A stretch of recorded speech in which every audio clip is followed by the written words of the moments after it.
Hello, welcome to Honest Wargamer. Probably can't tell, but it's a paper nose, yeah?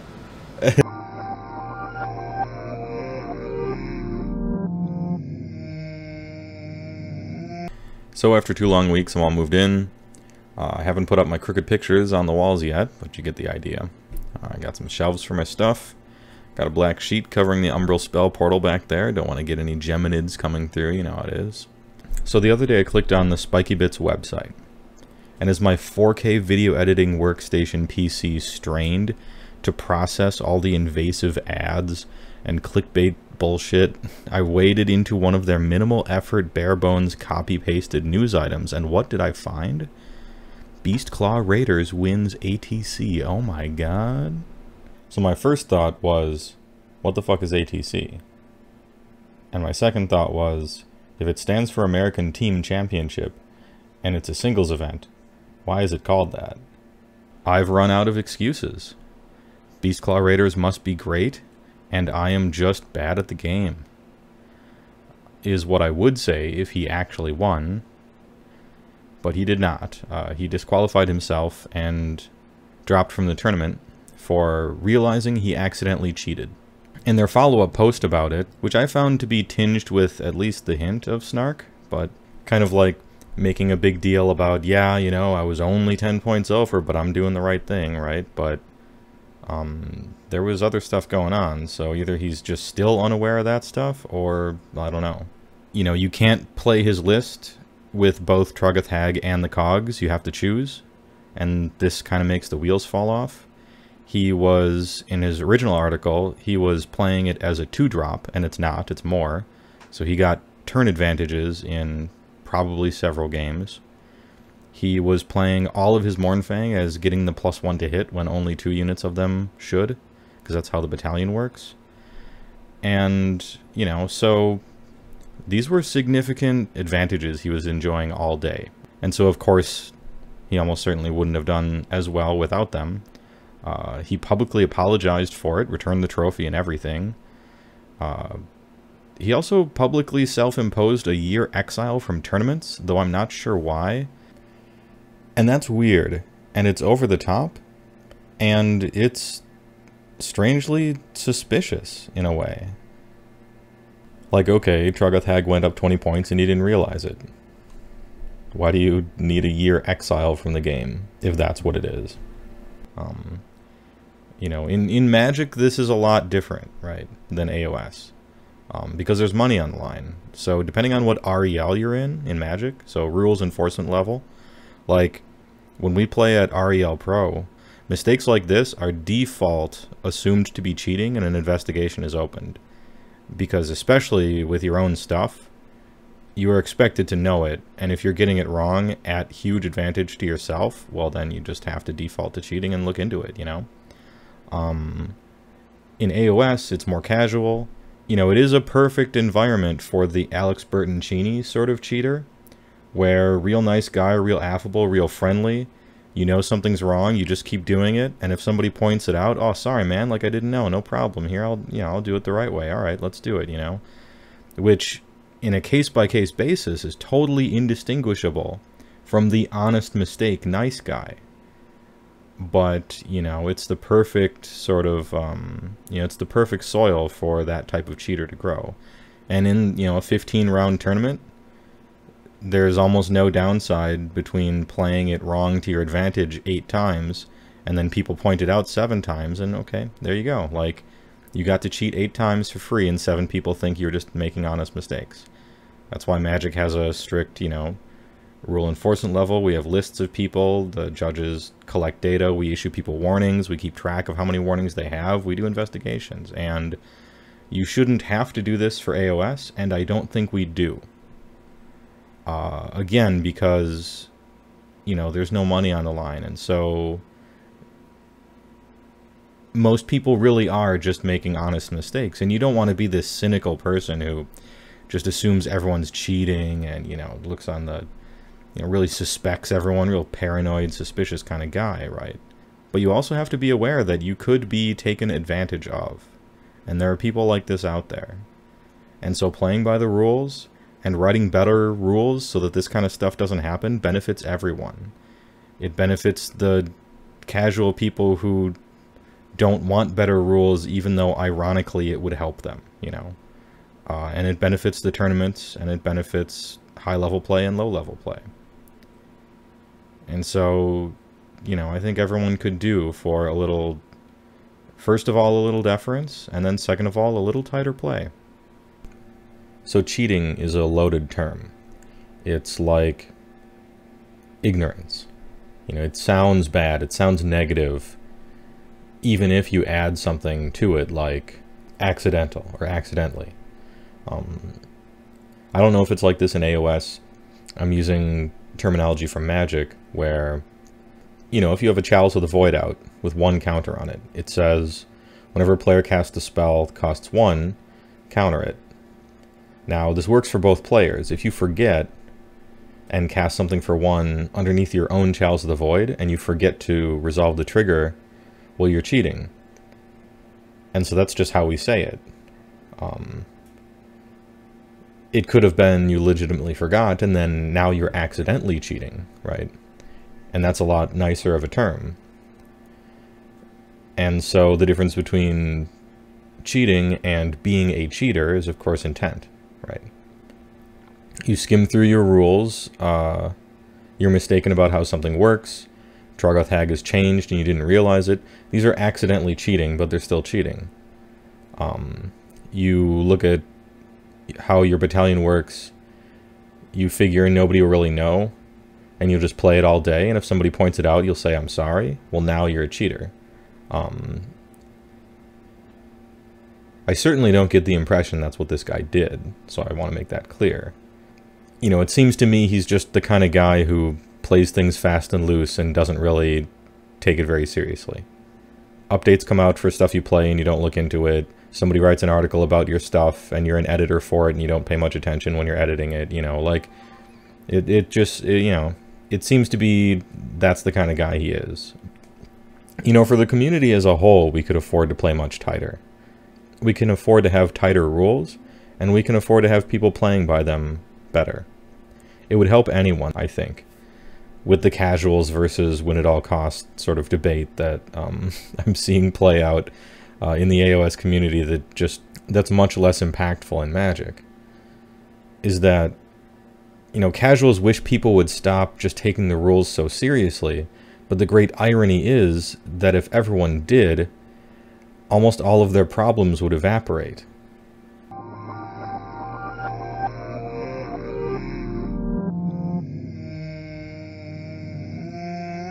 I got a lot of comments last time about forgetting to do Wanderers in my winners and losers quick rundown, so I apologize. I forgot about Wanderers. Though in my defense, so did Games Workshop. Nah, I'm just kidding. They remembered you guys long enough to make your only 2 good heroes more expensive. And nerf your Allegiance ability. But hey, don't feel so bad. They released tons of awesome new Stormcast that you can ally in. Alright, sorry. Anyway, that brings me to the complicated question of whether or not Wanderers won or lost in 2-0. Well, I guess what do you want me to say? You know, the main thing you do is shoot. Lookout Sir is going to suck for you. Not being able to shoot out of combat isn't so bad since you can retreat and shoot as an Allegiance ability, so I guess there's that. Spellweaver went up. That sucks. Waywatcher went up. That sucks because he's your best hero and you typically run like between 3 and 4 of them, I've found. Eternal Guard went down by 10, which is quizzical because, like, they were kind of your best guy. They were already undercosted, I felt, for what they did. If an objective is on terrain, Eternal Guard are ridiculously hard to move for being elves. Sisters of the Thorn did not go down, and I thought they would by 40 points, because that's about how overpriced they are, so that's a bummer. Sisters of the Watch went down to 180, which makes them just expensive instead of overpriced. Wild Riders went down 120, and you're going to have to keep going down. That War Scroll is real bad. I would probably not take Wild Riders at 80, but maybe my standards are too high. And Wildwood Rangers at 140 for 10. These guys are comparable to Namarti Thralls, except they're on 25s instead of 32s, and they have a 2-inch range on their Swordmaster style attacks. I could actually see playing with clouds of 30 of these guys and doing some actual damage on the charge.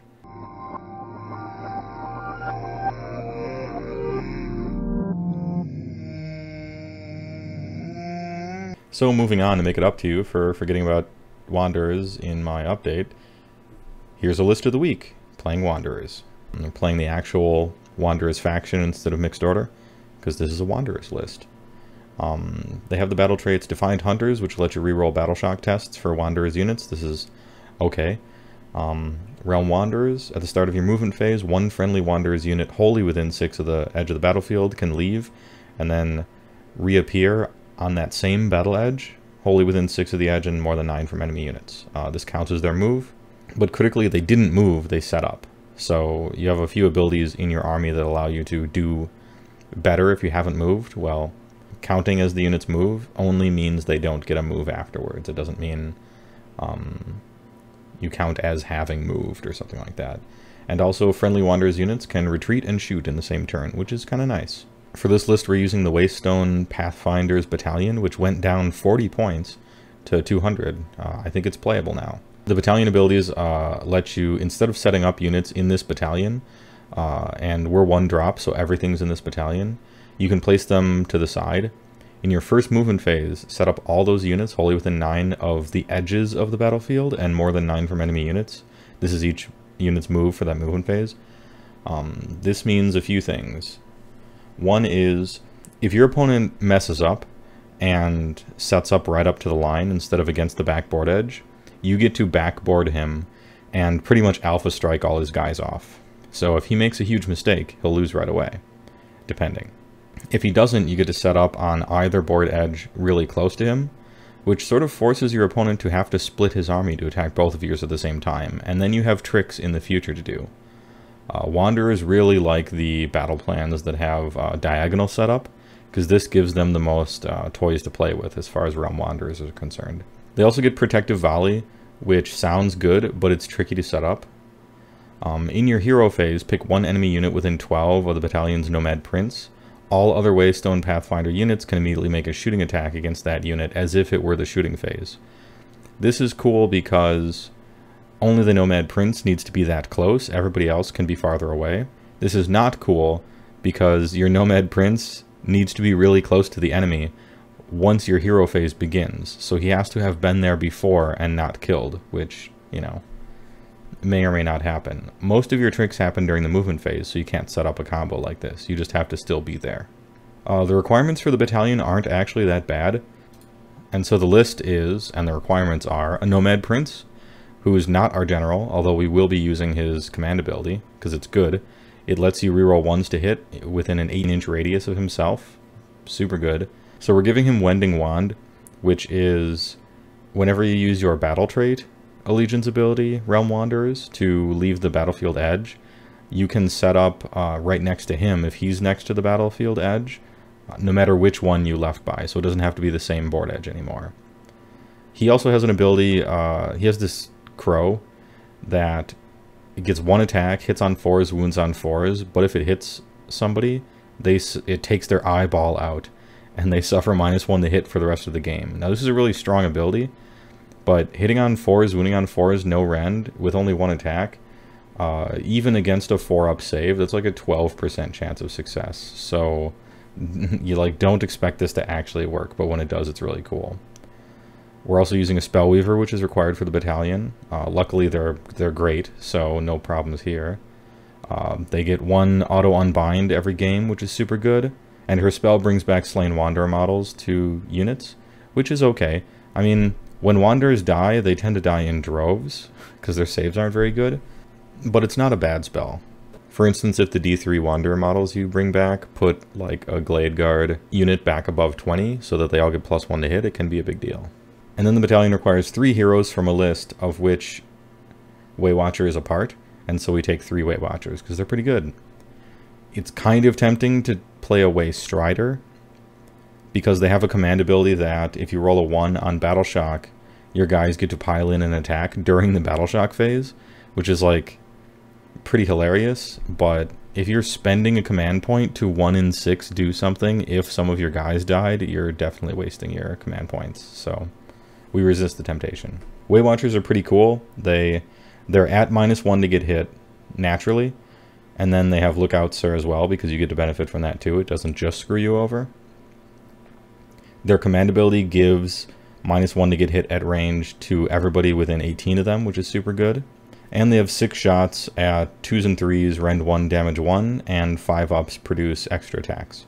So they're pretty decent in ranged combat.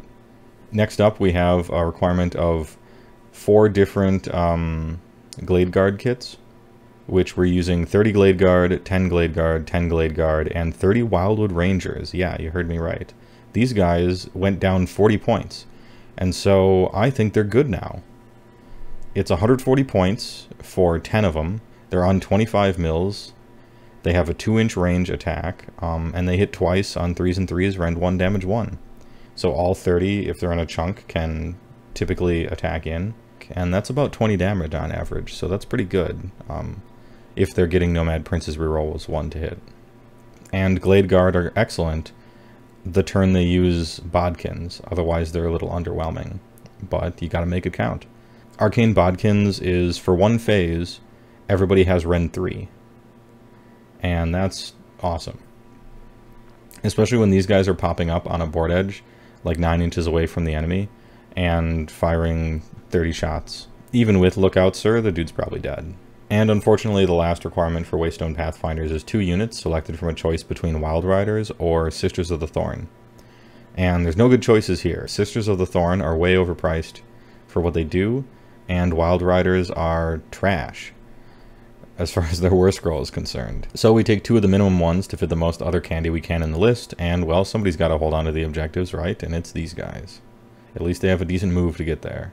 The Waywatcher General has taken Lens of Refraction, because of course you do, and command trait Stalker of the Hidden Paths. This ability lets anybody who is within 12 of the General and uses Realm Wanderers can come back on any board edge, not just the normal one.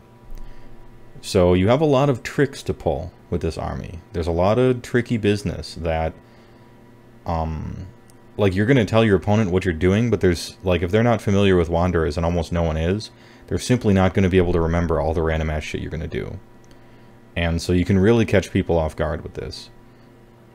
At the beginning of the game, you just say go. You know, they get to deploy however they want. They're either going to deploy really up front and you're going to punish them hard, or they're not and you're going to split their army in half. You're really guerrilla fighters with Wanderers. You're teleporting to board edges and shooting somebody off. You're retreating and shooting. You're moving from one board edge, landing elsewhere on another, leaving from one, coming back on the same one, right next to an objective.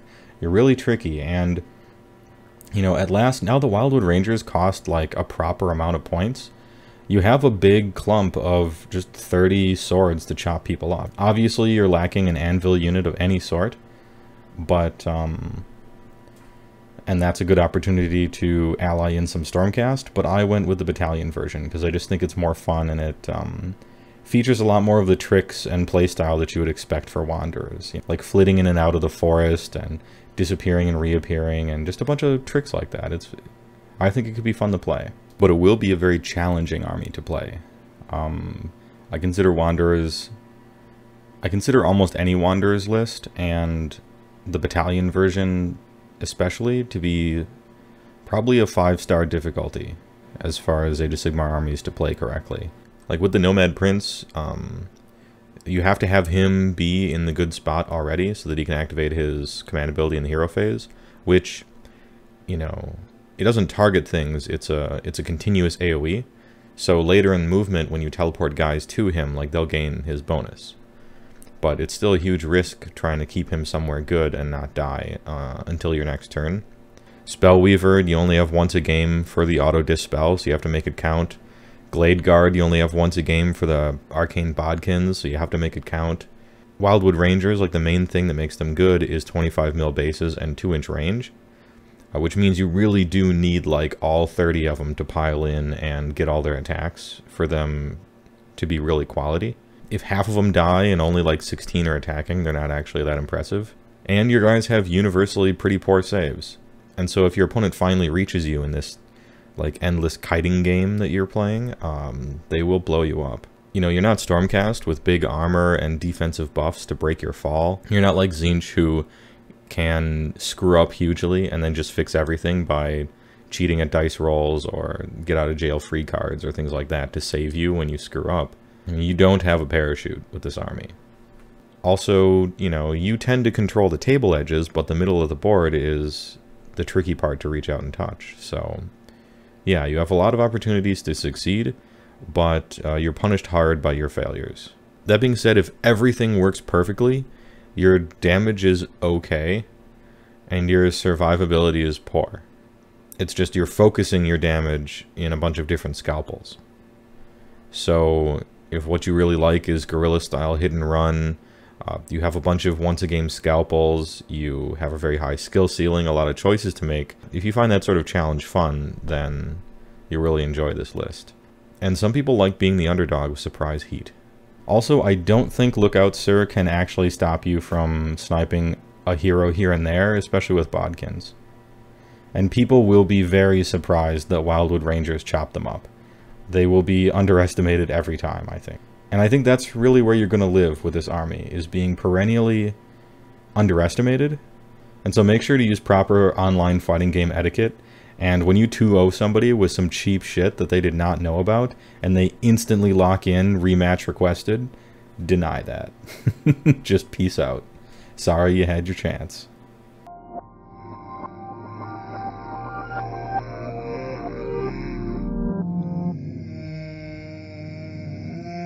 Alright, who else? Adam Oakson says, you mentioned Mixed Destruction got better this edition. You were wondering what tier I'd put them in now and what I like about it. Well, so part of the thing with tiers is that it uses, at least partially, results to formulate them.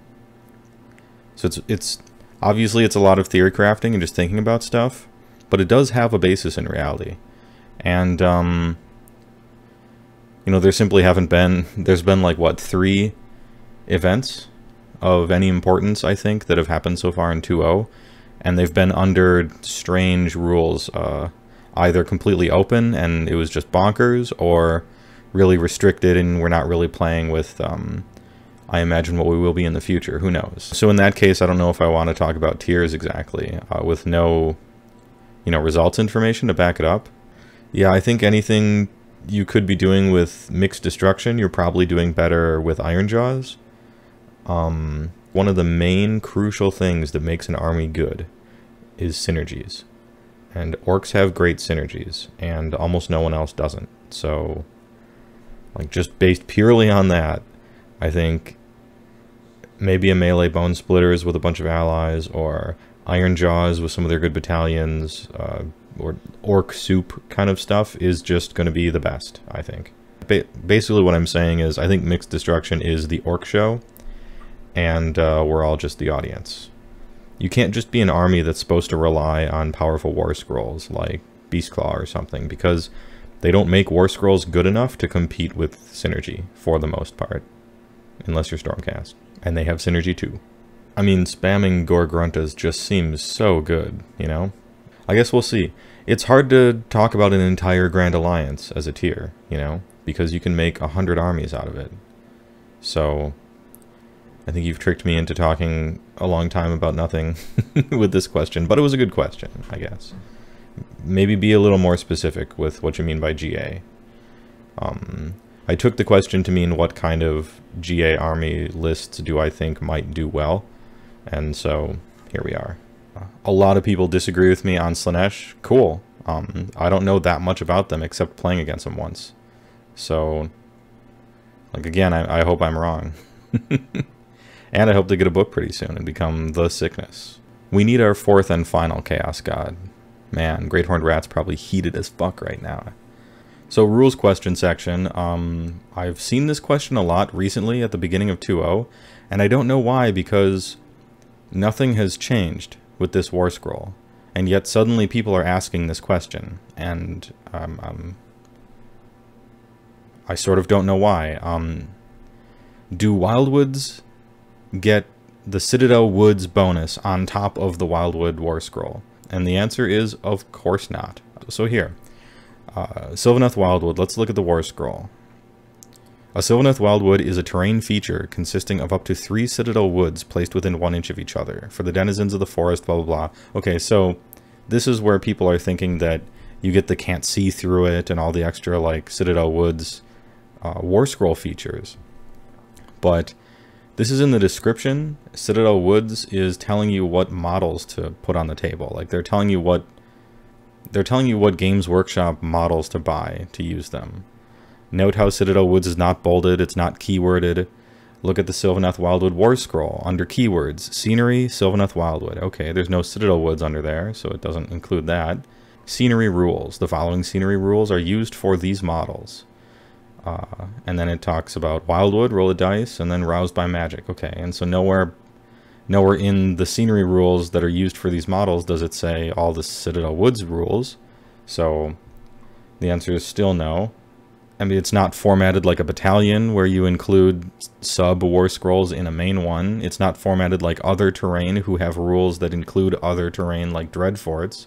So yeah, using any interpretation of any of the rules or conventions they have used for war scrolls and scenery in the whole game, there's no reason at all to think that Sylvaneth Wildwood gained the benefit of Citadel Woods War Scroll. Oh wait, they changed it.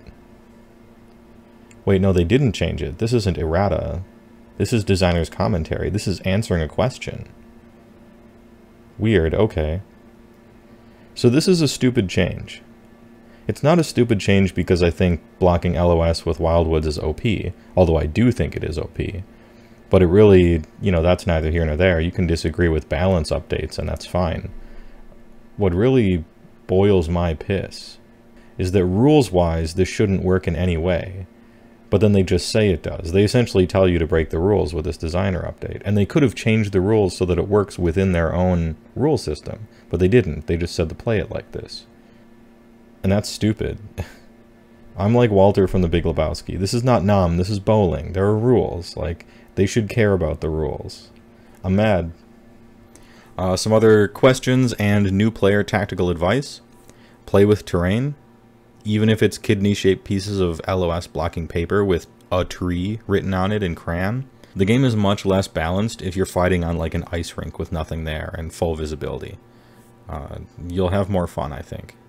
And the game is better for it. What else? Is shooting better than magic? No. It does different things. They're different. When you're very new to the game, shooting feels better than magic, right? Because you get to move first. You can reach farther out and hit somebody when they can't hit you. Shooting has reach, and spells have unstuck power, in a way, if I can explain it like that. So when it rolls around to your hero phase and your guys are stuck in combat, you can hero phase cast spells and kill the dudes that your guys are stuck in combat with. And then movement phase, now your dudes can move. Where a ranged can't do this. So you shoot after movement. And one of the downsides to shooting after movement is you can't free your troops who are tar pitted with it. They're different in some other ways, like, alright, when you shoot, people get armor saves, and when you cast spells, they get unbind rolls. Unbind rolls are typically way harder. And with spells, there's no lookout, sir. There's no locked in combat. You know, if a wizard is locked in combat, he can cast a spell against anybody. Range tends to be normal wounds, and spells tend to be mortal wounds. So it's quality versus quantity there. And both of them you're paying a premium for. This is what a lot of new players forget. They just look at exactly what the unit does without considering the cost. Both are very squishy as well. Wizards tend to have way less wounds than ranged units, because ranged units tend to be, well, a bunch of models. Are monsters OP? No. In fact, I would almost say, as a class of creature, monsters are typically worse than an equivalent point cost of a unit. The pros to monsters are you can give them artifacts, which are often very strong, although sometimes not. Their footprint is very small, and so this comes with its own set of pros and cons. They can move around terrain, they can hop around very easily, they're very maneuverable in that way. However, with such a small footprint, it's much easier to encircle them and lock them in forever and tar pit them, or get oodles of attacks against them. And they have way less attacks that are often, like, tempting seeming, but actually not that great. It's sort of like, you know, monsters have inconsistent but powerful attacks, and units tend to have a high volume of attacks that follow pretty much a bell curve for the most part. Units of guys have battle shock, which is sort of an extra thing to reduce their numbers and reduce their efficiency, although it can be countered with inspiring presence. And monsters get charted as they take damage to reduce their efficiency, although that can be counteracted with healing, although healing is very rare and often really bad. What else? Endless spells. Do not cast them too early, especially predatory ones. Consider who's going to go next. Consider who you wish would go next. I've seen players just cast a predatory endless spell and not hit anyone with it. Like, they just wanted to get it out before it could get unbound, and so it's just sitting there. And then their opponent goes and just shoots them with it. Like, you know, think this through a little bit. The endless spells, some of them, seem really strong, and some of them are, but consider the fact that you're spending a real amount of points on them on a thing that can do mortal wounds to you, that you've paid for. Like, it's giving the opponent free damage in the average game. And, you know, just think about whether or not that's worth it or not. I see a lot of people running a wizard and just, like, tossing endless spells to flush out their lists, but as a quick example, Geminids are probably the best damage-dealing endless spell in the game. They do 2d3 mortal wounds, they put a -1 to hit and a -1 number of attacks debuff on a unit. And I simply cannot take them in Beastclaw Raiders. Because if an important Beastclaw Raider unit suffers -1 to hit, I basically lose the game on the spot. Like, we can't deal with that. Hitting on 4s is bad enough. If we're hitting on 5s, we will do no damage at all. And if I'm the kind of army that needs a double turn to be able to compete against, like, the real armies, and I do, then, you know, the Geminids are going to hit me with my own endless spell, and now I'm back to where I started from. So, you know, the risk is too high. I can't run them, even though they're great. And so these are the kind of things you kind of need to think about. Like, man, I want to play with cogs. They're so good. Yeah, but your opponent gets to use them too. And a lot of times your opponent gets a lot more use out of them than you. And similarly with the other endless spells. So exercise caution and planning ahead. Can I recommend Soul Wars? I cannot. I can't at all. It's a cool looking box. But if you go in with your friend on it, and he takes the Stormcast half and you take the Nighthaunt half, first of all, the two sides are not balanced whatsoever. The Stormcast side will win every time. It's got like 200 or 300 extra points worth of guys than the Nighthaunt one. So it's not a fair game. The Stormcast half will just crush the Nighthaunt player for the most part, equal skill. So that's not fair. And then secondly, some of the unit sizes don't correlate to the real game at all. There's dudes in there who you get 4 of them, and the minimum unit size is 5, and it goes up by 5 every time. So there's like almost no combination of guys or boxes you can buy to actually get proper unit sizes. So no, it's like, unfortunately, it's real cheap in a way for what you get, but it's a huge trap. You're gonna have a bad time trying to like collect your extra units to play the real game with it. I have no idea why they did that. I get the distinct impression that it was actually just a huge mistake. One of the units is like min 5 and it has 4, and then the other unit is min 4 and has 5 or something like that. So I think someone actually just swapped the numbers by accident. But it really does ruin everything, and so I would not recommend the Soul Wars at all. I would buy the boxes, unfortunately. Or buy Soul Wars and then buy individual models from bit sites for like $8 a model. Ugh. But, you know, you gotta do what you gotta do. Good luck.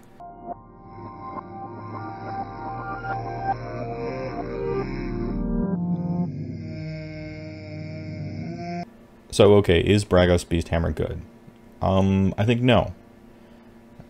When I think about every other Alpha Strike army you could make, you know, Iron Jaws, Nurgle, Daughters of Cain, even like a proper IDK list, or Orc Soup, or Corn, or just it. I'm not impressed at all by Bragos Beast. I think it's a big step down from all of those, even the Alpha Strike armies that are only okay. Besides the Frost Lord, all your guys are slow as fuck, and turn 1 charges are very unlikely. The whole point of an Alpha Strike army is to either guarantee the Alpha Strike, or at least set one up that's so brutal it doesn't matter that you waited a turn to do it. And Beasthammer can do neither. Having to stay within 6 inches of Gorgruntas is a lot more restrictive than, say, dropping an 18-inch radius totem, or targeting someone with a 10-inch War Chanter in the hero phase and then running off. You have to stick close by them, and you need to be able to charge with the Mournfang, otherwise you'll lose your buffs. This is a lot harder than you might think, especially since terrain exists, and your bases are big and stupid, and, you know, ideally you want to take something that's good and use synergies to make it better. With this list, you're taking something bad, Mournfang, and spending a quarter of your army's points trying to get synergies to make them okay.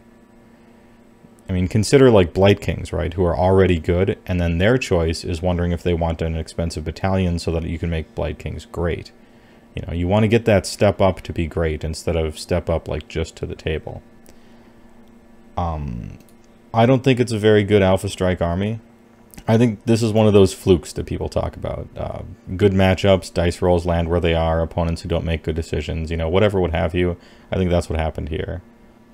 So just to put it into perspective, I was joking with Sam about this earlier, and I said in passing that I bet 30 Witch Elves could outdamage the whole fucking army. And then we got curious, and so we did the math. So for reference, that's 30 Witch Elves with double knives, Witch Brew, and Mind Razor.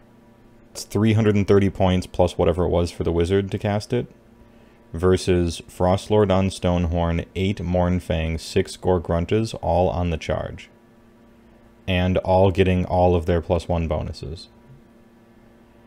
And Witch Elves do between 70 and 90, and the entire Bragos Beasthammer army does something like 65. So this is what I'm talking about when I'm like, I don't think they're that impressive looking. Now, full disclosure, that Beastclaw army was not double piling in. So there is that. But, I don't think that exactly saves it. I've only played one test game with this list, and it was a complete disaster, but, you know, I need more data. I'd like to try out some different builds, but preliminarily speaking, no, it's not very good. Is it the best version of Beastclaw? I'm not sure. It might be the case. You know, I have two minds about this, right? Because, you know, I'm a mixed order player, I like to be competitive, I think about a bunch of different lists, I like to come up with combos, you know, thinking about the game as a whole. And also I play Beastclaw, and I try to figure out, you know, I try to tool around with them and try to make them good. And, you know, the competitive brain in me is like, Bragos Beasthammer is trash. Dude got really lucky, end of story. But the Beastclaw player in me is like, is this the best version of Beastclaw?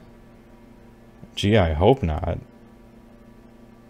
Like, I don't want to play with Iron Jaws. If I wanted to play with Iron Jaws, I'd play Iron Jaws, and I'd be a way better army. Matter of fact, I could probably make an Iron Jaws army at random, and it would be better than Bragos Beasthammer. Actually, let's do that. I think that would be fun. Let's build an Iron Jaws list completely at random. I have my little Malign Portents D6 here. So, alright, we have 5 heroes. I have a D6. I'll roll for a number of heroes first. We'll do a D6 of those. 4, okay. And I'll re-roll 6s because we only have 5. I'll use the order on this table. Alright, 4, so we'll take a War Chanter. For our second hero, we'll take 1, we'll take Gordrak. For our third hero, 5, ooh, we'll take a Weird Knob Shaman. Our final hero, 4, alright, we'll take a War Chanter, okay. So these 4 becomes the general. Alright, the War Chanter is the general. We'll give him a command trait. D6. I got a 6. He's Ironclad, okay. And who has the artifact? The War Chanter has the artifact. Okay. Which one is it? The Golden Tooth. Friendly Ironjawz units that are wholly within 12 of the bearer do not need to make battle shock tests. Okay.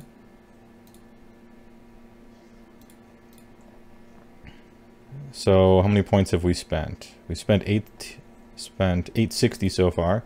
We only have 4 units in this army, so I'll ignore rolls of 5 or 6 here. 4. Okay, we'll take some Gorgruntas. Oh, how shall I do unit size? I'll do those after I've at least satisfied battle line requirements, so that we're able to do it. The next one, 4 again. Okay, that's Gorgruntas.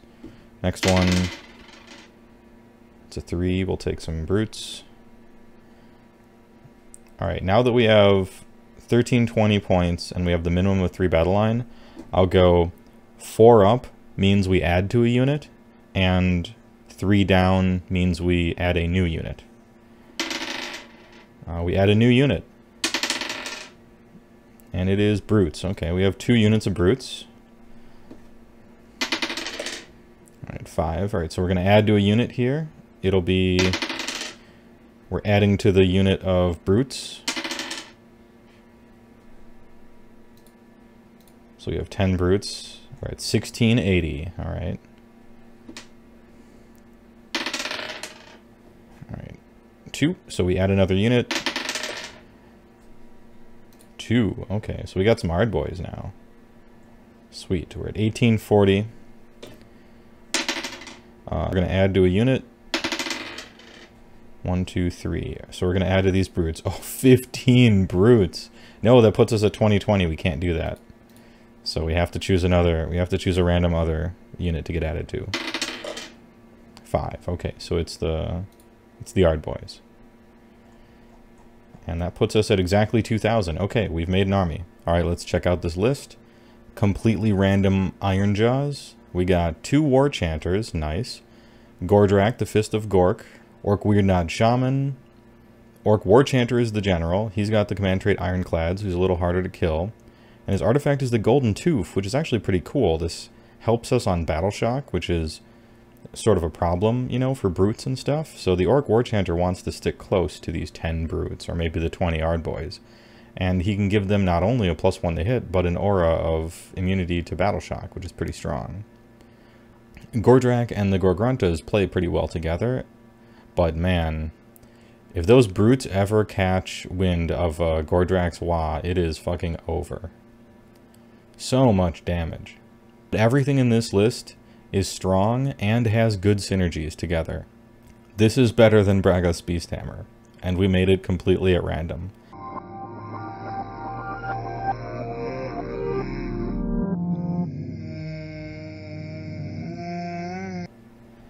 Let's dive right in. Warhammer Age of Sigmar core rules and base sizes update. Updated 23/07/2018. I don't know what that means. It's out of order.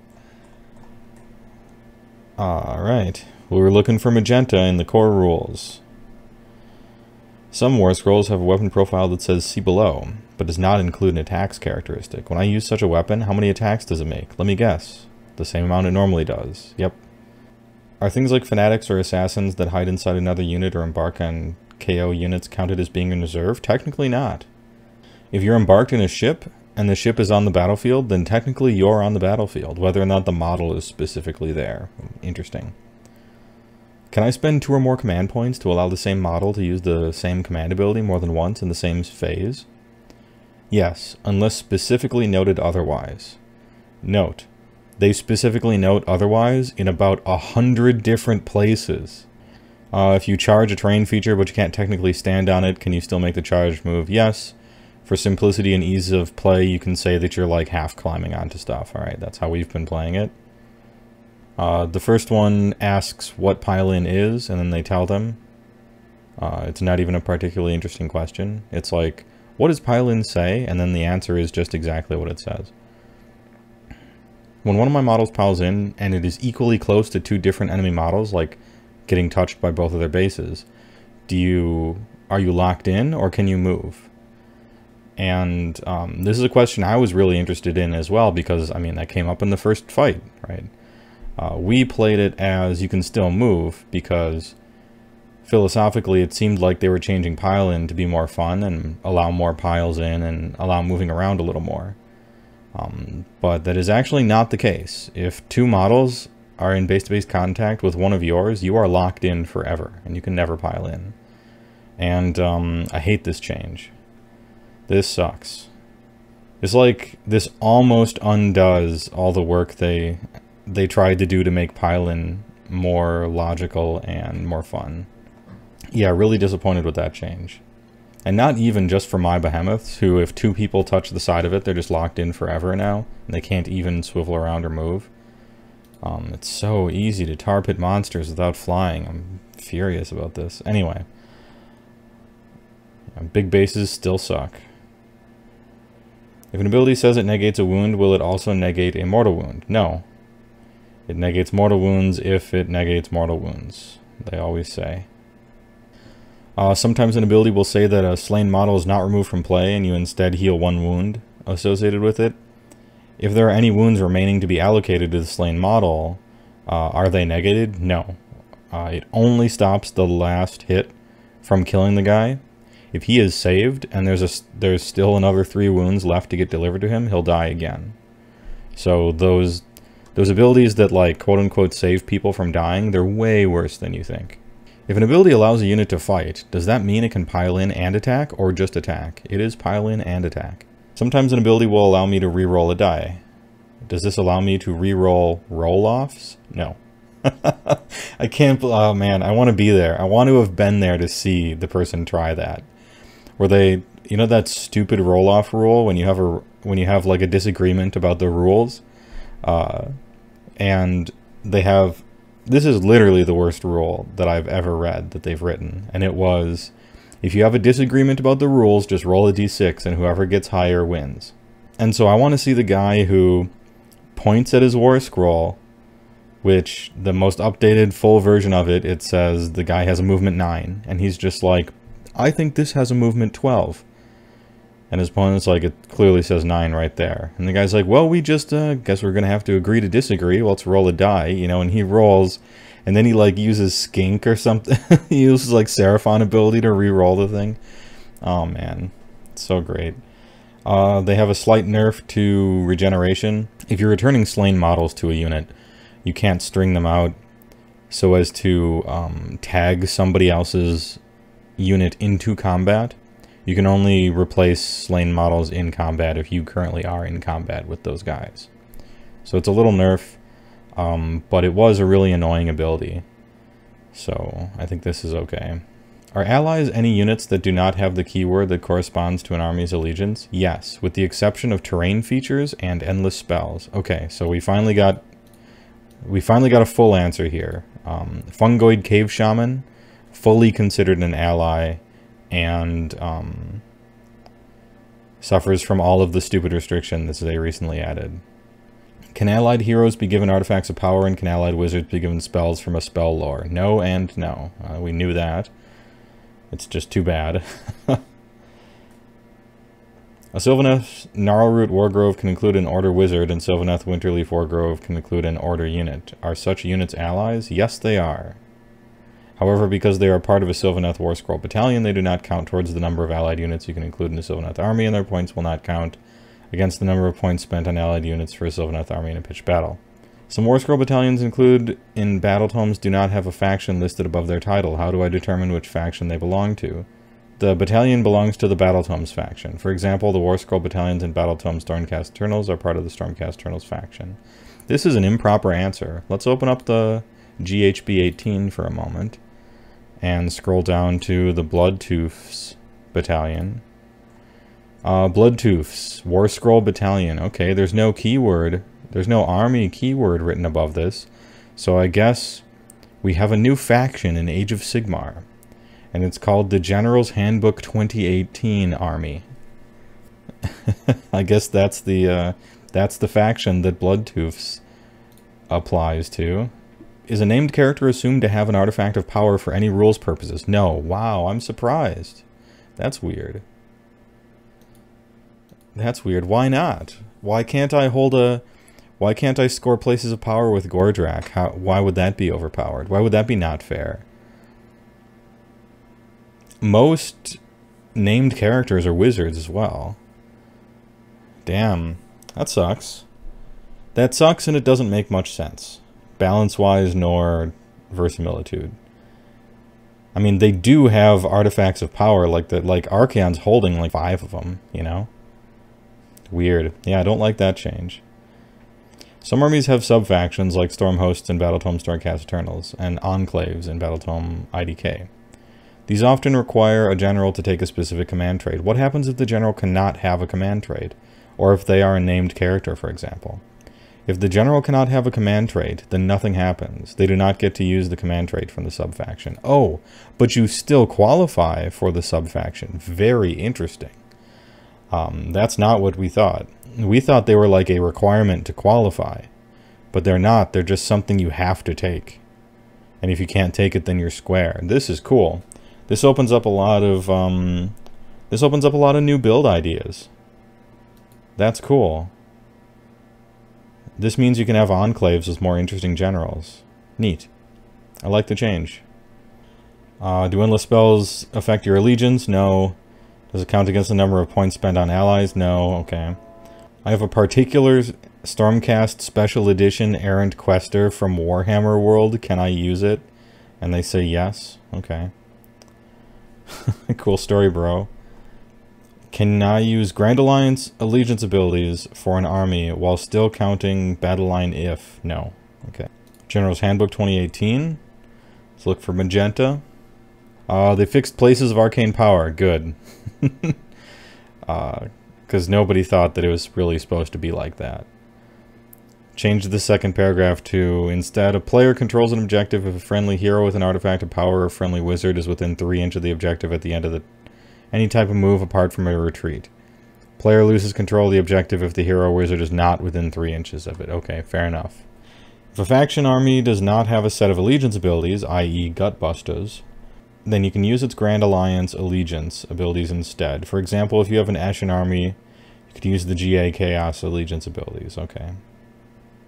Note that if allegiance abilities exist for a faction army, you must use them. Oh, what a change.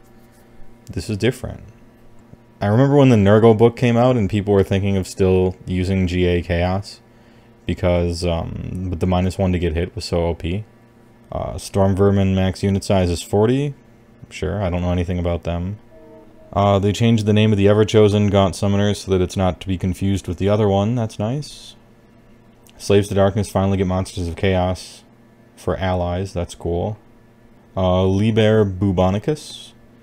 The bear can use the Pestilent Prayers ability from the Plague Priest War Scroll. If the bear can already use it, then it can use it twice. Okay, well that's what everyone thought except one guy. So good. And Warpstone Sparks. Change the third bullet point to add 1 damage inflicted by 1 successful attack made by a friendly scryer model with a missile weapon or melee weapon. What a piece of garbage. So this was never good, but sometimes it was fun. Now it's never good and never fun. How depressing. So that's the core rules, and that's the General's Handbook. Where to go next? I say endless spells. Where's Malign Sorcery? Spells of Hish. Banishment. Oh good, they're changing this.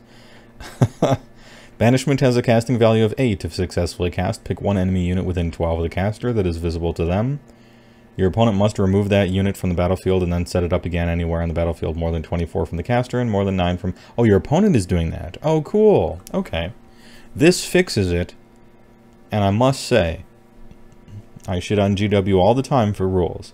This is an elegant fix. What a nice change. I approve of everything. How nice. Alright. Hydrox Skin Cloak. What? No. Right after I praised you, you're gonna hurt me? The bear can fly. After the bear has made a normal move, you can pick 1 unit and roll a 3-up D3 mortal wounds. Ugh. I thought I was safe with my cool little Frost Lord with a Hydrox Skin Cloak combo. Man. That was like... That combo was straight up just cute, and not even a problem. I'm mad. Well, if they're changing this, then they must be changing a fuckload of artifacts, because Hydrox Skin Cloak was not even close to the most impressive one. Let's see. Lens of Refraction? Yeah, this needed it. This needed some sort of change. Let's see what they do. Once per battle round, the first time a friendly unit within 6 of the bear suffers any mortal wounds inflicted by a spell or endless spell, roll a d3, and reduce the number of mortal wounds suffered by that roll. Once per battle round, huh? Into the trash it goes. It goes from the best artifact, bar none, to a piece of crap. Oh well. Well, it was going to be hard to give this one a soft touch anyway. And I think some people might possibly still take it, maybe, although they'll mostly be wrong to do it. Umbral Spell Portal. Oh, really? Those are the only 2 artifacts they changed. I get to keep my Sword of Japan on Tenebral Shard, 4 up, like randomly showing up and chopping people's heads off? Oh boy, okay, well, alright. So you nerfed my Hydrox Skin Cloak for no reason, because it wasn't even a problem, but I get to keep Sword of Japan, we're even. And Lens of Refraction is poop now, so good, I guess, like good. Umbral Spell Portal, War Scroll card. The rules were so absolutely broken, overpowered bullshit, that they pretty much had to do this. Let's see what they've done. If a wizard successfully casts a spell while they are within 1 inch of an end portal in that phase. Okay, cool. So you can cast 1 spell through it. If a predatory endless spell finishes spell portal in that phase. Good. Okay, cool. So the stupid infinite combo that was simply an accident of rules interactions is fixed. Nobody was going to take that seriously. We just wanted the language cleaned up. Good. That's a proper change. It was game warpingly overpowered as it was written originally, even if you ignore the stupid infinite combo. So this is a properly balanced version. At last. I was concerned that we would have another 2 years of like a Balewind Vortex, you know, only better. Geminids of Ulgish. Oh, cool. I don't know that these needed to be changed. It was just that they were far and away the best damage dealing endless spell, predatory endless spell by far. Like, I mean, they cost the same amount as the stupid Jaws that just do a D3 and that's it. And these do 2d3 plus 2 of the best debuffs in the game. They have changed it so that a unit can only be affected by either the Shadow one or the Light one, which forces you to spread out the debuffs, but I still think it's amazing. Yeah, I'm happy they toned it down, but it's still definitely the best by far. And then Designer's Commentary for Malign Sorcery. Do abilities that modify or reroll an unbinding roll have any effect on a dispel roll? No, that's why they called it a dispel roll, so that people wouldn't confuse it with unbinding, but clearly they have. Some abilities allow a model to learn their opponent's spells. In a pitched battle, can these abilities be used to cast endless spells if they did not spend the points to buy those spells? No. Abilities such as these will allow the model to learn the spell, but in a pitched battle you must pay the point cost for a spell model in order to use it in the game. Neat, okay. On the rules forum we had all decided that they probably could cast them, but they would have needed to bring their own models, because we thought it was definitely faux pas. If you steal your opponent's spell and then, like, take his endless spell model to use, like, come on, don't be... You're already being a douchebag by stealing his spells with your bullshit abilities, and now you're, like, touching his stuff? Come on. But this goes a step farther, and now you have to actually pay the points for your endless spells, so... Do things that increase the range of a caster's spells also apply to the distance at which an endless spell can be set up from the caster? No. Oh, good. Oh, good. What a nice change. Yep, I agree with this. Things that increase the range of a spell's effects do not apply to the distance at which an endless spell can be set up. By the same token, things that allow you to measure the range of a spell from a different location cannot be used when setting up an endless spell. Good. Good. Okay. Yep, I agree. I'm glad this is how it works. It wasn't how it worked before.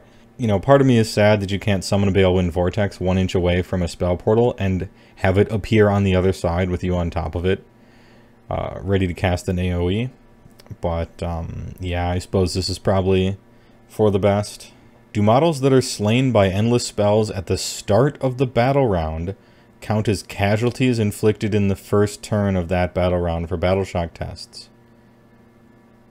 Do they count towards the number of wounds inflicted on Marathi? Both versions in the first turn. No to both questions. Interesting. Okay. That's just a little bit of trivia you guys are going to have to remember. Because it's not, I don't think it's very obvious what happens either way. So, yeah. Interesting. Can the Aether Void Pendulum move both forwards and backwards? No. It always moves in the same direction. And this makes absolutely no sense. I'm not usually a verisimilitude guy, but it's called a fucking pendulum, right? What do pendulums do? They move to and they move fro. And so this is definitely, you're fighting against human nature on this one. You're breaking a rule. Mark Rosewater would be displeased. Pendulums go back and forth. The pendulum endless spell should go back and forth. I rest my case. Does the Purple Son of Shyish only do 2d6 mortal wounds to units with a wounds characteristic of 6 or more if you first roll a 6 up? In other words, is the Purple Son of Shyish fucking trash? Answer: yes. Wow, what a giant... Like, they should... It should be called the Brown Son of Shyish at this point, because it is a piece of shit. 100 points for that thing. I mean, dude, Geminids are 40. If the range of a spell is measured from an umbral spell portal, is the range for unbinding measured to the caster or to the portal? It is measured to the caster. The spell portal still makes you immune to unbinding, which is part of its strength. And so, I think in certain situations it is still worth taking the spell portal. For instance, with Nagash and Head of Dust, but... Oh, you know what? Now that we're done with Malign Sorcery, for instance, speaking of Nagash, let's see if there's any updates with him. Vampire Lord on Zombie Dragon. Add vampire to the list of keywords. Well, okay, good. Approve. Yeah, alright. I don't think anyone will argue with you on that one. Vampire Lord Blood Feasts. You cannot pick the same unit to benefit from the command ability more than once per hero phase. Okay. White King, both War Scrolls. You cannot pick the same unit. Okay, so they're doing the long... They're doing the really long, like, go through every single War Scroll and say you can't use it more than once. Oh, but that's it. They didn't change Archon the Black. Unbelievable. Wow. Do you think they forgot him like they forgot the Grot? Or do you think they want 36-inch Hand of Dusts? Oof. Ah, man, I'm hoping that was just... I'm hoping they just forgot and they don't think that that's fun. Pretty disappointed about that. I'm not gonna lie. Can I use Deathless Minions, Endless Legions, and Invigorating Aura battle traits for allies in Legions of Nagash? No. Oh, wow. Okay. Well, there it is. There already was no reason to use allies for Legions of Nagash, and this is just one less one. If I include a Guardian of Souls in a Legions of Nagash army, can it receive a spell from any of the Lords of the Dead? No. I wouldn't think that it could, since it's not a Death Mage, Death Lord, or Vampire. But perhaps something was worded slightly incorrectly, so that it gave it a chance to. But Vermin Lord Corruptor, you can only use his command ability once a turn on the same unit. Okay. Demonic Gifts are just artifacts of power straight up, which is easier to keep track of. They fixed Karnak. Aspiring Deathbringers, both War Scrolls. You can't stack this, even with multiple models. Wow, that sucks. Not even if you're playing 2 Aspiring Deathbringers. That sucks. That sucks. You should be able to stack it if you pay for 2 of them, you know? Boo. Does the attack sequence end if I roll a 6 or more with a weapon that has Decapitating Strike? Yes. Does Bloody Exemplar only allow me to use a command ability that can be used in the hero phase without having to spend a command point to use it? Yes. Okay. Idneth Deepkin. Here's a little clarification on setting up your shipwreck. If both players can set up a terrain feature before armies are set up, you roll off and the winner chooses. Alright, that makes sense. Do Idneth Deepkin units in an Order army or taken as allies gain access to an enclave? No. Well, of course. Of course they don't. Nurgle, any errata here? Great Unclean One. Command ability nerfed only once a turn. Glotkin. Command ability nerfed only once a turn. Alright, well we figured that. No surprises here. When he used Gutrot Spume's Master of the Slime Fleet ability to include a unit of Putrid Blight Kings with him, does this count as setting up 1 unit or 2? It counts as set up 1. So anybody bringing other people along in reserves seems to be 1 drop. Battletome Bone Splitters. Arcane Treasures. Mystic Wa Paint. You can unbind from 36 inches away. Cool. Alright, that seems to just be like a facelift for the new rules. That's it for Bone Splitters. Not very many erratas or designer commentary. Battletome Beastclaw Raiders. Alright, here it is. Here's your chance to make up for past mistakes. Blasts of Frost-Wreathed Ice. Oh, are they finally getting changed? Oh my god, if these if these get changed, we'll be allowed to be good. People, let's see. In the shooting phase, pick a unit within 18 that is visible to the Thunder Tusk. Do not use the attack sequence for an attack made with the Frost-Wreathed Ice. Instead, roll a dice. On a 1, nothing happens. On a 2 up, the target unit suffers a number of mortal wounds shown. That's how it worked before. This changed nothing. Oh, well, okay. This updated the language to be the current language they are using. And so while I appreciate that update, it definitely tricked me into thinking that we got anything. Stone Skeleton, still terrible. Alright, and then designer commentary, none. Okay. Boo. Battletome Everchosen. I already looked at this one, and I'll tell you a story as to why when we get to it. Archaeon Warlord without equal. He now needs to be your general to use that ability, which, okay, we figured. And it talks about Realm Gates and Book of Profane Secrets. I don't know anything about that, so. Designer's commentary, here it is. Can the battalions in this book be used, so Everchosen, can the battalions in this book be used in Khorne, Nurgle, Slaanesh, or Tzeentch armies? Yes, but the battalion and all the units in it would be allies, so basically no. First of all, I don't know why they would want the entire Everchosen book to be useless, which it pretty much currently is. You can't take any of these battalions. A lot of people were, and you killed all their armies. So in the original way the rules were written for 2.0, Andrew's like, well, my whole army is illegal now. I guess I'll wait for the FAQ to see if it's really the case. And then today, he's painting some Skaven at his desk, and I come over and he's like, let's look at the Everchosen FAQ. He's like slow rolling it, clicks on it. Surely they'll fix their mistake, because of course they didn't intend to kill all of these entire armies. And nope, sure enough they did. And he's like, well, that's it. I guess I'm selling my army. Like, literally, he's selling his army. He was looking on eBay and talking to people at local stores on the Facebook group today. So, that sucks. He has absolutely no interest in playing Khorne or Archaeon in a non-blood-marked warband. It was just everything fun about both of those things put together. And there's nothing left if you can't do it. So that's very sad. It's sad that they changed this. And now my friend is selling his army. Like maybe I should have done in 2016 or in 2017 when they changed all that stuff about when they changed everything in the game to suck for Beastclaw. Maybe that's when I should have got out. Anyway, Disciples of Tzeentch. I don't know much about them. Multitudinous Host. In each of your hero phases, add D3 models to each unit of pink and blue horrors. Add 1 to each unit of brimstone horrors in this battalion. Oh. And they can go above their original numbers. Because it says you're adding a unit, you're not returning a slain unit. Ironjaws have no new errata. All of this errata is old. This is from June. Oh, specific designer commentary. Can I use Mighty Wa and or Wa command abilities to affect the same unit more than once in the same phase? Yes. Like this is what they want you to be doing. So that's cool. I think them having that is a cool thing, I think. Battletome Fireslayers. All of your heroes have specific language so that you can't use their command abilities more than once. Orc Rune Son, Orc Rune Father, Orc Rune Son on foot. Orc Runefather on foot. Designer's commentary, nothing, just June.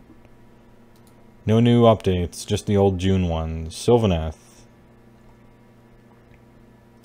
Nothing new for Sylvaneth, just June, and Designer's commentary. When I use Envoys of the Everqueen ability, how many units can I use?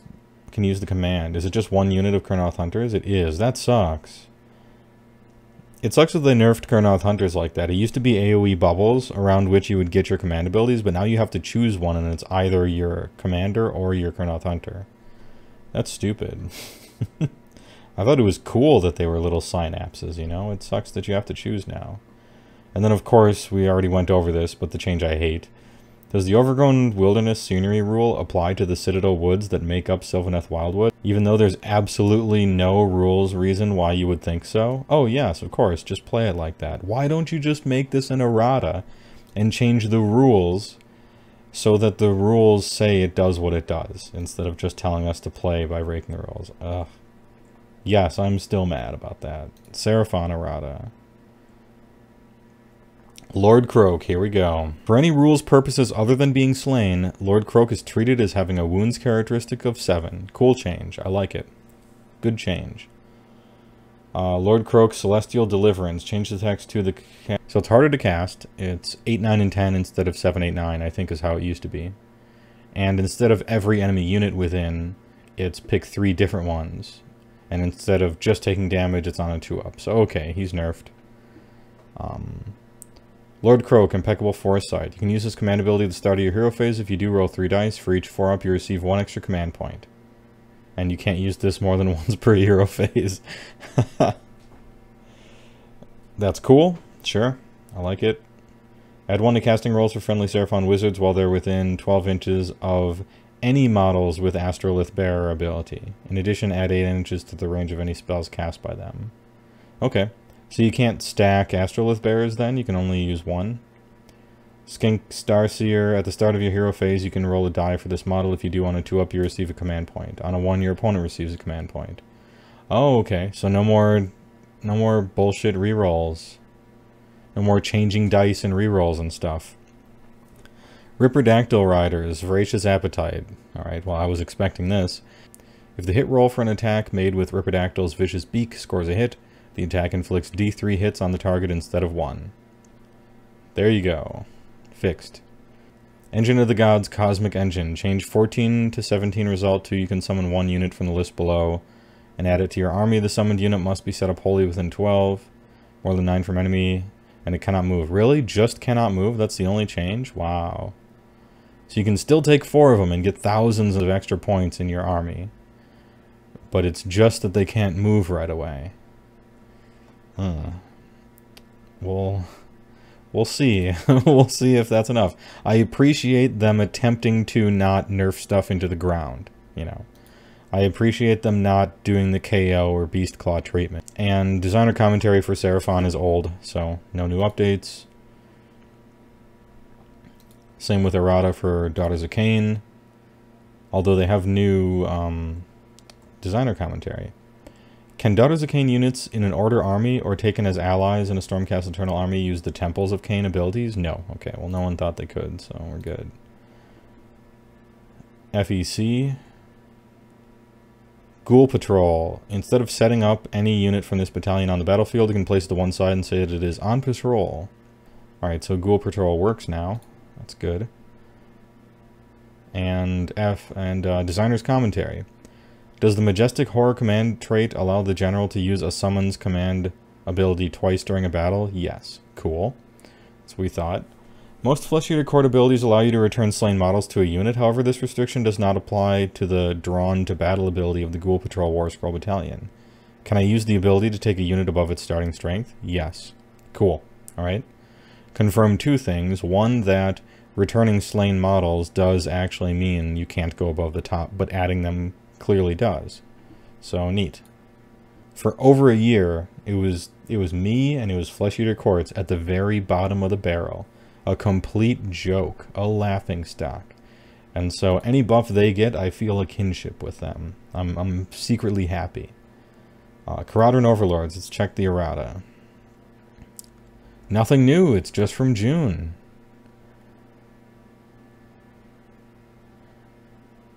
Oh, very sad. Okay. And nothing new for the designer commentary, too. Wow. Damn. Ice cold. Absolutely ice cold. Not even a designer commentary. I have a question for the FAQ. Will you at least apologize for what you've done? Answer: no. We won't even update. Alright, Grand Alliance books. Grand Alliance Destruction. Grot War Boss. Oh, here we go. You are too beautiful for this earth. You can use this command ability at the start of a combat phase. If you do, pick a friendly Moon Clan unit wholly within 12. If the unmodified wound roll for an attack made by that unit in that phase is 6, the attack inflicts 1 mortal wound on the target in addition to any normal damage. It's shit. Well, okay. Well, we knew it wouldn't last. It's properly just as bad as they wanted it to be before. GA Order is not updated. GA Chaos has a bunch of updates. Daemon Prince gets a Slaves to Darkness keyword to each set of Daemon Prince keywords. Good. So he doesn't have to ally into his own army anymore. For Daemonettes, Seekers, and Icon Bearers. If you make a battle shock roll of 1, you can add d6 models to the unit, and no models from that unit will flee, which is a change from before. It used to be other Chaos Gods had that, but Slaanesh did not. Hers would still run. I'm glad they brought it in line with the other ones. Let's see, Skaven Warlord. You can use this command ability at the start of the combat phase. If you do, pick one for... Okay, so they changed this one too. You cannot pick the same unit. Fine. Okay. No fun allowed. Skaven Assassin Hidden Killer. Instead of setting up this model on the battlefield, you can play... Oh, okay, so you can't put Skaven Assassins in, like, monster pants anymore. It's got to be a friendly Skaven unit with 5 or more models and a wounds characteristic of 1. And if it's not set up before the 4th battle round, it is slain. So, damn. And Grand Alliance Death, I'm sure they just have something in here that says, like, do not buy this book. Just buy Legions of Nagash. You do not need this book. Okay, so, you know what? Some good and some bad. I have mixed feelings. Oh, I guess there's Stormcast and Nighthaunt to do, but I just don't give a fuck. Is the range of the... For Nighthaunt, is the range of Mirnmorn Banshees on Binding Ability 18? The answer is yes. The Chain Guard War Scroll Battalion mentions a temporal translocation spell. Where can I find this spell? The spell appears on the War Scroll supplied with the Guardian of Souls with Mortality Glass that was made available as a limited edition store anniversary model. What the fuck? Are you putting actual rules on limited edition anniversary model shit? That's a dangerous... I wouldn't do that. That's a bad precedent to set. What if the best War Scroll is some random-ass limited edition shit from 5 years ago? That's not very fair. And Stormcast Eternals. Units of Evocators can know and attempt to cast 1 spell from the Lore of Invigoration. Oh, wow. Just when you thought Paladins weren't completely outclassed enough, Evocators get even yet stronger. Wow. Man, I'd hate to be somebody with 20 Paladins sitting in a shelf right now, wondering if I should sell them, and if anyone would even possibly want them, because they're so outclassed by the new wave of Stormcast stuff. Hammers of Sigmar, Soul of the Stormhost. You cannot use this command ability more than once per phase. Sure. Celestial Vindicators, you cannot pick the same unit. Okay. Anvils of the Helmet, yeah, you cannot. Okay, sure. So they got the command ability stuff under control there. And Battletome, Stormcast Eternals, questions. As the proud owner of a Star Drake, I have a question. I'm not even going to read the rest of this douchebag's question.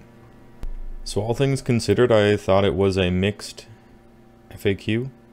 A lot of real good stuff, but disappointing stuff as well. Their endless spell errata was on point. Most of their command ability stuff was on point. They missed Archon the Black. I'm hoping that's next time, or they just forgot about it. I'd be real surprised if they thought what he was doing is okay. The Sylvaneth Wildwood change was a surprise. I think it buffs the most annoying parts about Sylvaneth, but it's so annoying that it actually annoys them. I mean, your spellcasters and your Kurnoth hunters with bows are going to be stuck in the middle of terrain, unable to see anything. Like, they got to come to the edges and be a little more visible. So, I think it's just annoying for everyone, which is already what I thought Sylvaneth Wildwoods were, so I guess that's fine. And I think if they had a problem with Plague-Touched Warband, they should have changed it. There's no reason to kill all 4 Ever-Chosen battalions so that people have to sell their armies. There was a better way to do it.